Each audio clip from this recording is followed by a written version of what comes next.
Amados irmãos e irmãs, eu saúdo a todos vocês com a paz do Senhor. Eu sou o professor Fábio Henrique e estou aqui na companhia do professor Joseone Bezerra para, juntos com você, estudarmos mais uma lição da Escola Bíblica Dominical da classe de adultos. Este é o programa EBD em Síntese Podcast. O EBD em Síntese Podcast é um programa de responsabilidade do DENEC, Departamento de Ensino e Educação Cristã da Assembleia de Deus no estado do Rio Grande do Norte.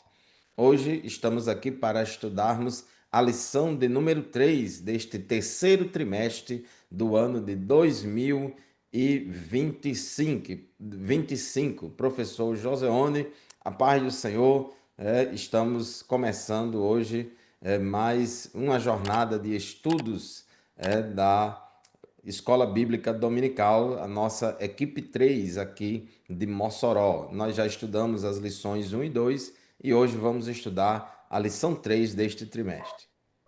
Pai Senhor, Pastor Fábio, graças a Deus, mais um trimestre iniciando e junto por mais uma lição, que Deus nos ajude também nesse trimestre a saber dessas lições maravilhosas que estão vindo aqui agora, esta que vai falar muito bem da igreja, e eu agradeço a Deus pela sua parceria, sua companhia aqui nesses estudos.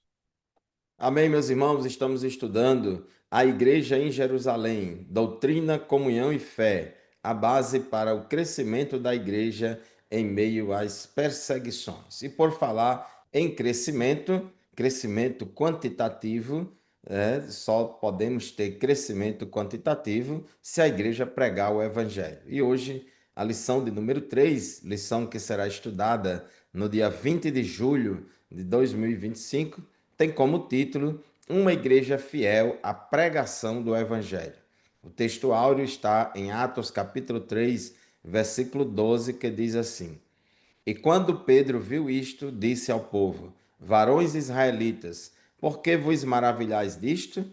Ou porque olhais tanto para nós, como se por nossa própria virtude ou santidade fizéssemos andar este homem? E a verdade prática declara o seguinte: a verdadeira pregação bíblica consiste em dar testemunho de Cristo no poder do Espírito. Professor Joseone, onde está a nossa leitura bíblica em classe? Quais os objetivos da lição de hoje? Pastor Fábio, a leitura bíblica em classe se encontra em Atos dos Apóstolos, no capítulo de número 3, a partir do versículo de número 11, e vamos até o versículo de número 19. Leitura muito maravilhosa. É bom que o leitor ele observe bem essa leitura, que vai falar a respeito do arrependimento. E nossos objetivos nosso primeiro bloco é expor a importância da pregação das Escrituras. Esse ponto é bastante importante. Nosso bloco 2, demonstrar como o Espírito Santo capacita a igreja, olha só, a pregar com poder e autoridade, que era o que os apóstolos faziam. E nosso bloco 3 é incentivar os alunos a pregarem uma mensagem de esperança fundamentada na palavra de Deus. E nossa palavra-chave não podia ser outra que é pregação, né? Amém, meus irmãos? Por meio do ensino, do discipulado, da doutrina, a igreja cresce em qualidade.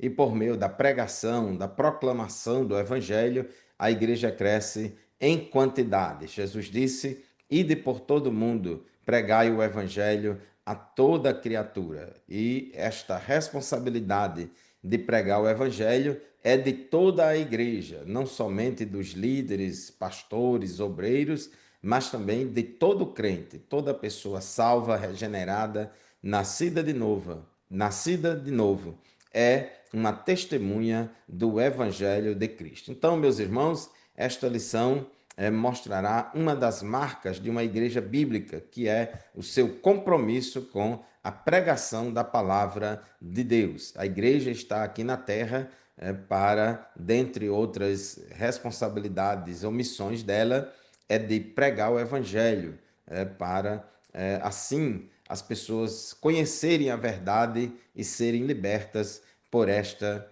verdade.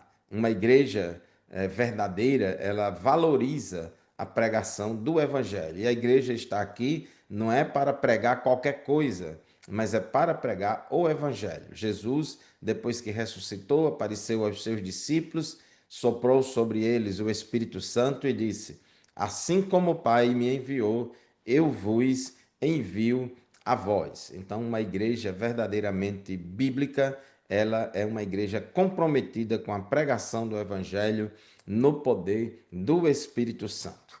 O tópico 1 da nossa lição fala sobre a igreja que prega as Escrituras. Nós não podemos, meus irmãos, pregar qualquer mensagem.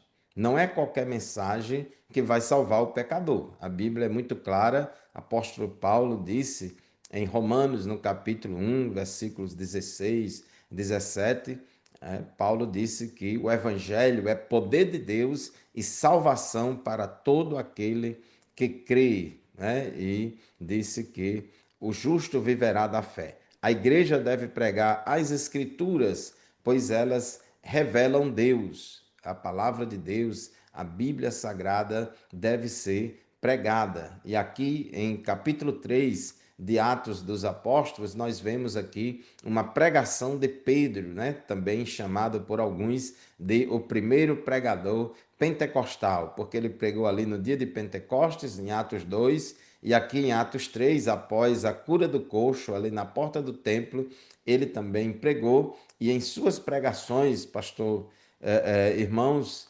nas pregações de Pedro, a gente observa o quanto ele citava as Escrituras, né? O quanto ele se baseava nas Escrituras para fundamentar a sua pregação. E isto é um exemplo para nós. Paulo também se utilizou desse recurso, evocando a autoridade das Escrituras. Ele disse em 1 Coríntios 15, 3, porque primeiramente vos entreguei o que também recebi, que Cristo morreu por nossos pecados, segundo as Escrituras, e que foi sepultado e que ressuscitou ao terceiro dia, segundo as Escrituras, e que foi visto por Cefas e depois pelos 12. Então a gente vê que os apóstolos citavam as Escrituras, Jesus citava as Escrituras. Em João 5,39, Jesus falou: Vocês examinam as Escrituras porque julgam ter nelas a vida eterna, e são elas mesmas que testificam de mim.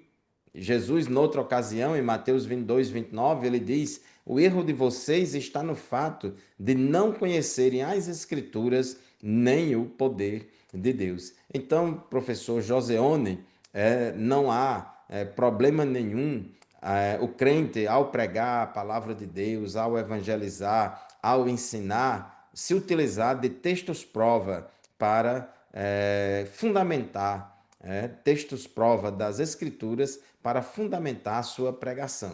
É verdade que temos que ter cuidado para não usar texto fora de contexto para querer fundamentar a nossa pregação. No entanto, nós não podemos deixar de utilizar os textos prova ou de citar as Escrituras na nossa pregação, porque Jesus fez isso, Pedro fez isso, Paulo fez isso, os apóstolos fizeram isso e nós também devemos utilizar.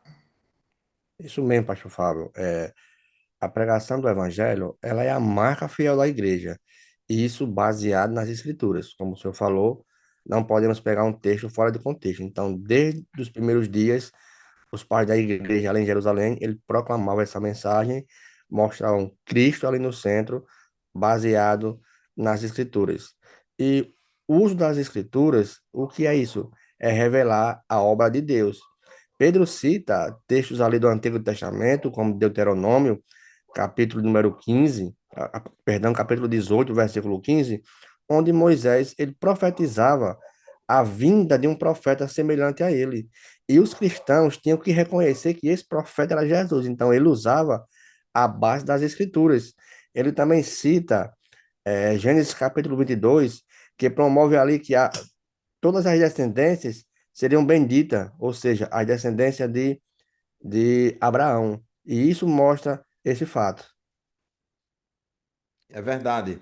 E meus irmãos, por que que devemos pregar as Escrituras? Porque as Escrituras é a palavra de Deus e ela é a nossa única regra infalível de fé e prática. Ela é a autoridade. A palavra de Deus é maior do que a palavra de qualquer um de nós. E conforme diz o tópico 1.2 da nossa lição, as Escrituras testemunham de Jesus. Jesus é o tema central da Bíblia. Elas apontam para Jesus. Inclusive, depois que Jesus ressuscitou, estava caminhando com dois discípulos ali no caminho de Emaús, lá em Lucas, no capítulo 24, versículos 25 a 27, a Bíblia diz que Jesus, naquele diálogo com aqueles dois discípulos, Jesus começou a pregar a palavra de Deus para eles. Então, Lucas 24 e 27 diz que Jesus, começando por Moisés e todos os profetas, explicou-lhes o que constava a respeito dele em todas as Escrituras. É como se Jesus ali fizesse uma exposição bíblica ali de Gênesis a Apocalipse, perdão, de Gênesis a Malaquias, que naquela época só tinha as escrituras do Antigo Testamento, falando, né, de Jesus em cada uma dessas partes da Bíblia. Então devemos pregar as escrituras, porque as escrituras apontam para Jesus. Essa também era a compreensão do apóstolo Pedro. Segundo suas palavras, os profetas anunciaram antecipadamente, né, o sofrimento de Cristo. Atos 3 e 18, Pedro disse assim naquela pregação: Mas Deus, assim, cumpriu o que tinha anunciado anteriormente pela boca de todos os profetas, que o seu Cristo havia de padecer. Observe aí como Pedro sempre se preocupa em amarrar tudo aquilo que ele está dizendo com a revelação das Escrituras. E a gente vê, por exemplo, toda essa paixão de Cristo, a sua morte vicária, isso já foi profetizado. Isaías, capítulo 53, versículos 4 e 5, já 700 anos antes de Cristo, a Bíblia já dizia que certamente ele tomou sobre si as nossas enfermidades e as nossas dores levou sobre si, e nós o considerávamos como aflito, ferido de Deus e oprimido. Mas ele foi traspassado por causa das nossas transgressões e esmagado por causa das nossas iniquidades. E o castigo que nos traz a paz estava sobre ele, e pelas suas feridas fomos sarados. Então a gente vê aqui, professor Joseone, que é importante citarmos as Escrituras em nossas pregações. Mas o nosso comentarista, aqui no tópico 1.3, diz que, além da nossa pregação ser fundamentada nas Escrituras, ela também deve, professor, confrontar o pecado. Como é que é isso? Isso mesmo, pastor Fábio. Assim, o papel da pregação bíblica é essa, é confrontar um pecado. Então, não é apenas informar ou inspirar, mas também confrontar o pecado e chamar o ouvinte à transformação. Pedro, quando chega lá diante daquele mendigo junto com João, ele deixou bem claro no capítulo 3, verso 19: arrependei-vos, ó, pois, e convertei-vos, para que sejam apagados, para que sejam cancelados os vossos pecados. E o mais interessante é que o verbo que ele usa aqui é um verbo composto. Ele usa metanoia, ou seja, é um verbo composto por meta, que é mudança, e noé, que é mente e pensamento. Ou seja, quando a pregação ela faz morada na gente, a gente temos que mudar nossa mente, nosso comportamento, porque aquilo que fazíamos antes não podemos fazer agora. Então tem que ter esse confronto. Então vai além de um sentimento, de um sentimento de um remorso ou de algo parecido, de emoções, mas implica em uma mudança profunda de pensamento, de atitude, de ação. Então, o foco da pregação é essa. Então, essa mudança de mente reflete uma mudança interior, ou seja, que vem de dentro para fora, que afeta comportamento, vontade, levando à aceitação da vontade de Deus, da palavra de Deus, e de imediato ele abandona ali o pecado. Então, a pregação, ao chamar o pecado pelo seu nome, deixa claro que precisa ser transformado, porque o Evangelho mostra onde nós estamos errando, o que estamos fazendo, se é certo ou se é errado, porque Deus, ele convida o ouvinte a uma decisão real e radical. Isso o texto mostra claro no capítulo 3. João olha para aquele homem junto com Pedro e diz: olha, não tenho prata nem ouro, mas o que eu tenho eu te dou.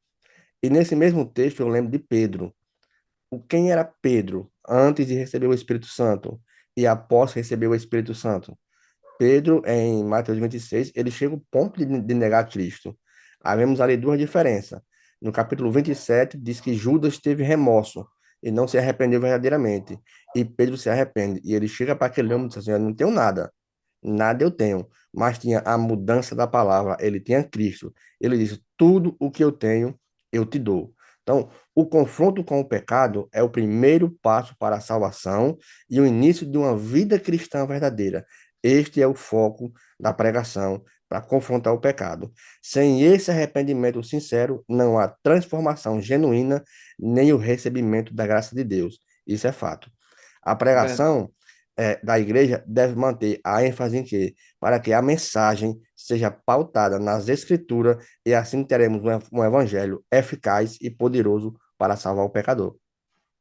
É verdade, professor. Meus irmãos, a verdadeira pregação, além de ser bíblica, além de ser baseada nas Escrituras, ela deve confrontar o ser humano em relação ao seu pecado.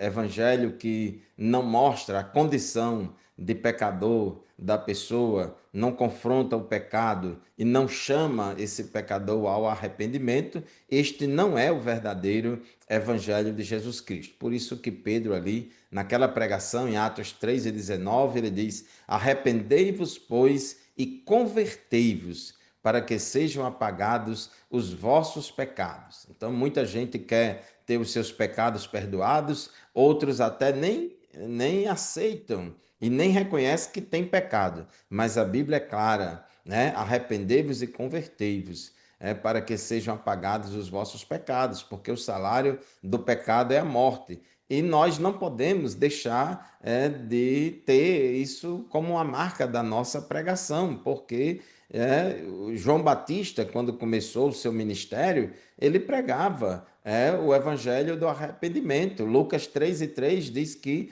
João Batista percorria toda a região nas imediações do Rio Jordão, pregando o batismo de arrependimento para remissão de pecados. Só existe remissão de pecados, expiação de pecados, perdão de pecados, se tiver arrependimento. Jesus também começa o seu ministério pregando o Evangelho de Deus, conforme Marcos 1:14 a 15. Jesus dizia: O tempo está cumprido, o reino de Deus está próximo, arrependam-se e creia no Evangelho.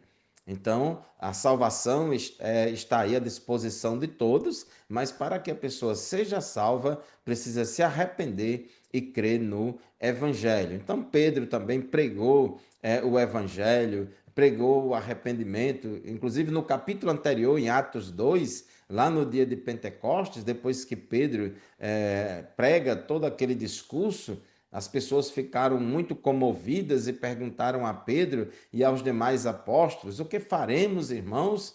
E em Atos 2:38, Pedro respondeu: Arrependam-se e cada um de vós seja batizado em nome de Jesus Cristo para perdão dos pecados. Então, tem que ter arrependimento. Tópico 2 da nossa lição: a igreja que prega no poder do Espírito. Nós vemos, professor Joseone, que após a ressurreição de Jesus, ele mandou que a igreja saísse, fosse pregar o evangelho. Conforme Lucas 24:47, Jesus disse que os discípulos deveriam sair em todas as nações, em nome de Jesus, pregando arrependimento para a remissão de pecados.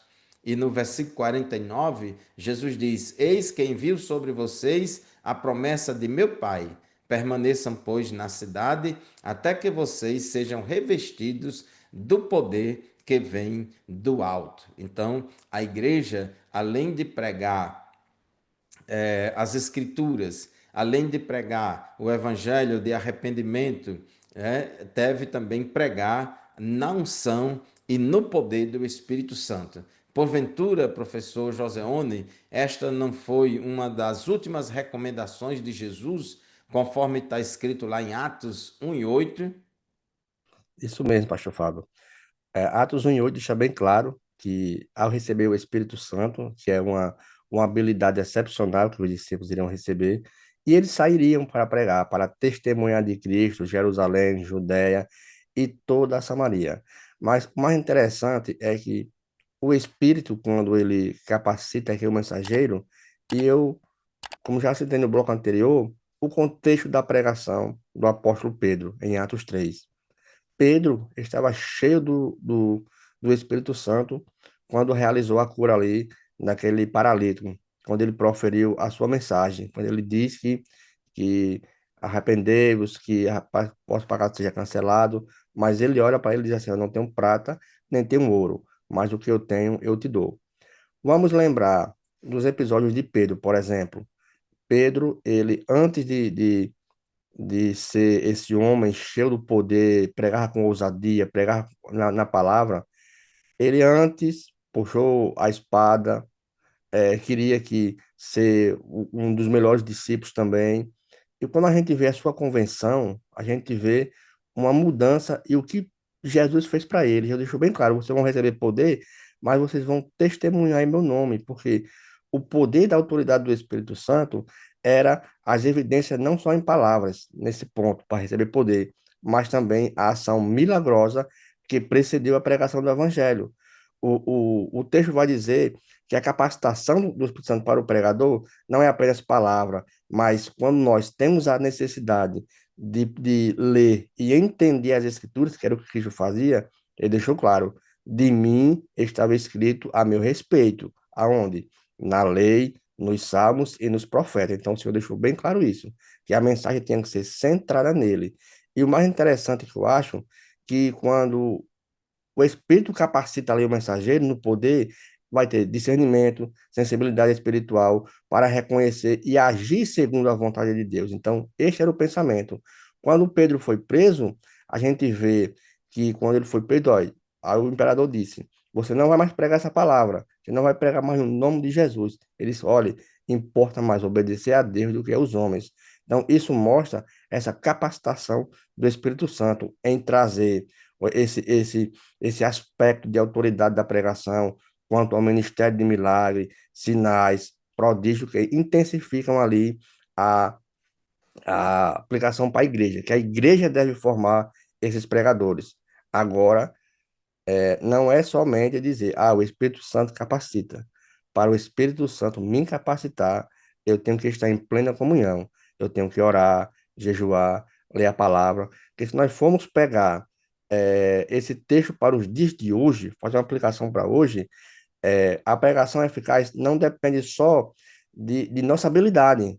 Por quê? Porque nós lemos, nós oramos, fazemos tudo, mas de uma capacitação da unção do Espírito Santo. E isto é quem traz este envolvimento. Então, é necessário buscar estar cheio para que o ministério da palavra, que é esse que Jesus falou, seja acompanhado de poder, transformação real. Então, a comunhão íntima com o Espírito Santo que o pregador traz é como Pedro disse.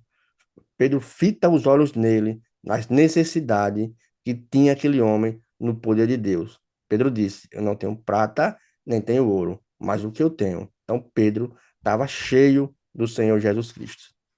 É verdade, meus irmãos, ali em Atos 3 e 4, quando Pedro fixa os olhos ali naquele paralítico, essa expressão, fitar os olhos nele, a gente vê isso no Novo Testamento, esse termo sendo usado para descrever momentos de revelação, reconhecimento ou atenção especial, geralmente ligados a acontecimentos divinos e milagrosos. Então, fixar os olhos nele, e ali Pedro disse aquela famosa frase: não temos prata nem ouro, mas o que temos te damos. Em nome de Jesus Cristo Nazareno, levanta-se e anda. Essa expressão, né, de fixar os olhos também é usada para descrever o apóstolo Paulo, cheio do Espírito Santo, quando olhou fixamente para o homem paralítico na cidade de Listra e o curou, conforme Atos 14 e 9. Da mesma forma, também, essa expressão, fixar os olhos, fitar os olhos,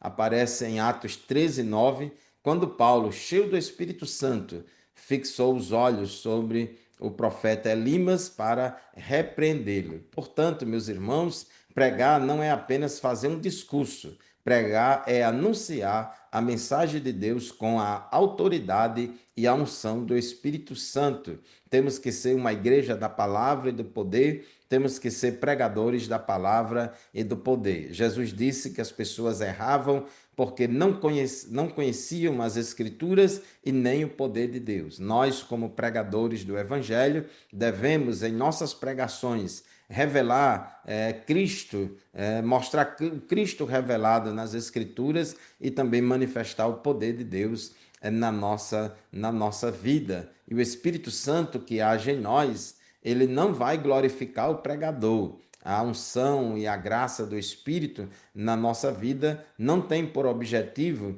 glorificar o mensageiro nem o pregador, mas é de glorificar a Cristo, conforme o tópico 2.3. Jesus disse que o Espírito Santo o glorificaria. João 16:14.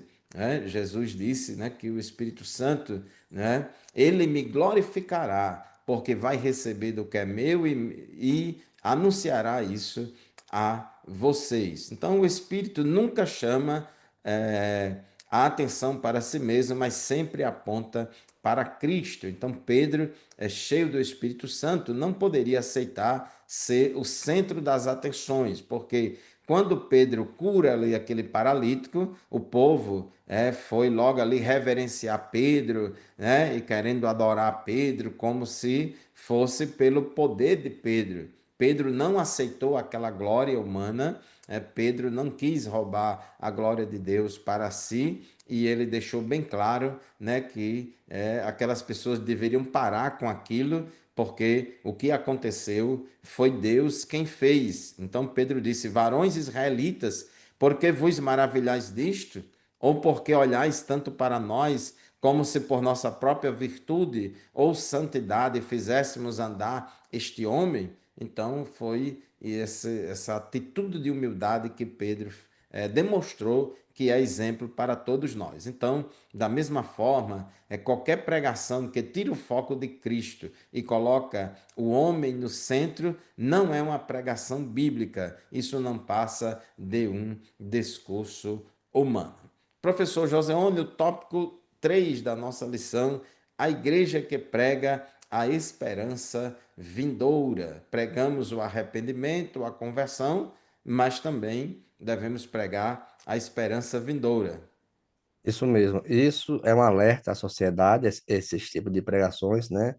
Lá em Atos 2:40, e o texto deixa claro, e com muitas outras palavras, isso testifica e os exorto, dizendo: salvai-vos da geração perversa ou da geração incrédula.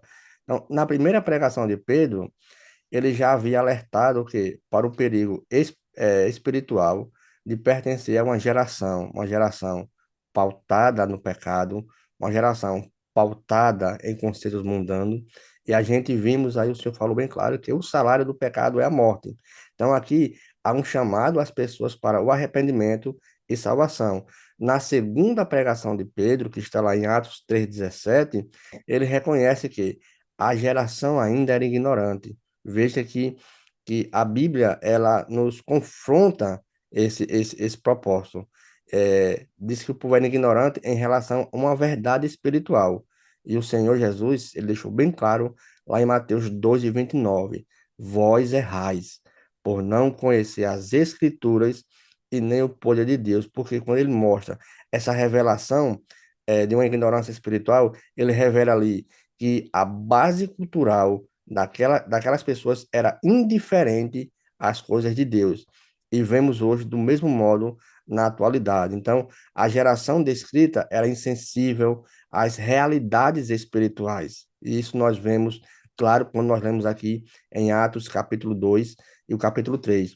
Então, sem a compreensão, ou até mesmo essa preocupação com o seu destino eterno. E o Senhor Jesus Cristo deixou claro em João 5, 28 e 29, que uns, os que forem bons, ressuscitarão para a vida eterna, e os que forem maus, infelizmente, para vergonha e desprezo eterno. E em 1 Tessalonicenses, capítulo 4, verso 3, Paulo deixa claro, na sua mensagem também: irmãos, não quero que sejais ignorantes acerca dos que dormem, porque para que não vos entristeçais, como os demais que não têm esperança. Então, era uma palavra que tinha que ter uma marca de uma geração que fosse arrependida. Então, Paulo fala que muitos sem esperança por reconhecerem, não reconhecerem a verdade e para onde iriam em uma vida após a morte.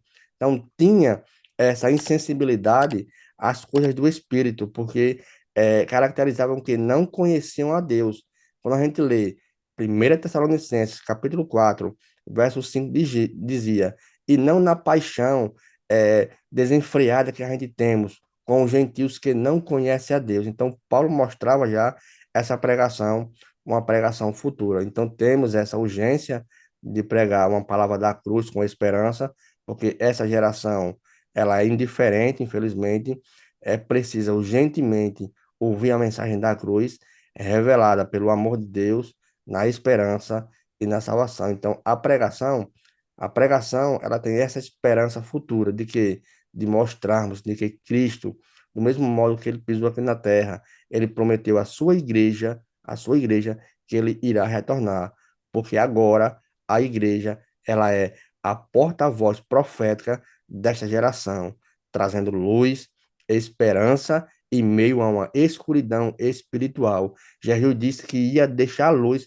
para que essa luz habitasse nas regiões ali das trevas. Então, João, Jesus também disse a Pedro: Pedro, eu edificarei a minha igreja e as portas do inferno não prevalecerão contra ela. Então, essa pregação que devemos levar para as pessoas em meio a uma cultura devastada pelo materialismo, relativismo, indiferença espiritual, devemos levar a pregação do evangelho a uma clareza vindoura o que irá acontecer na face da terra. E isso acontece através da pregação do evangelho. É verdade, meus irmãos, precisamos entender que não somos nós quem vai convencer, quem convence o pecador do pecado, da justiça e do juízo. Quem convence o pecador é o Espírito Santo. Agora, ele faz isso mediante a palavra de Deus que nós pregamos, com base nas Escrituras e na graça e na unção do Espírito Santo. E o nosso dever é pregar. Alguns vão aceitar, diz a parábola do semeador, que há diferentes tipos de terra. Então, a semente que cair em boa terra, esta vai germinar e vai crescer e vai produzir frutos. A gente vê, por exemplo, no Antigo Testamento, que Jonas pregou o arrependimento ali para Nínive e o povo se converteu, se arrependeu. Já Jeremias, na sua época, pregou também o arrependimento ali para o povo da sua nação, o povo de Judá e de Jerusalém, e eles não se arrependeram. Isaías 53 diz: Quem deu crédito à nossa pregação? Às vezes a gente prega o evangelho e quando ninguém se converte, ninguém dá ouvidos, a gente às vezes fica triste. Mas a gente precisa entender, irmãos, que o nosso papel é pregar. E o Espírito Santo vai trabalhar, convencendo o homem do pecado, da justiça e do juízo, mas o ser humano tem essa responsabilidade individual de aceitar ou de rejeitar a palavra. Então, Pedro, ali no dia de Pentecostes, Atos 2:40, ele já disse: Salvai-vos dessa geração perversa.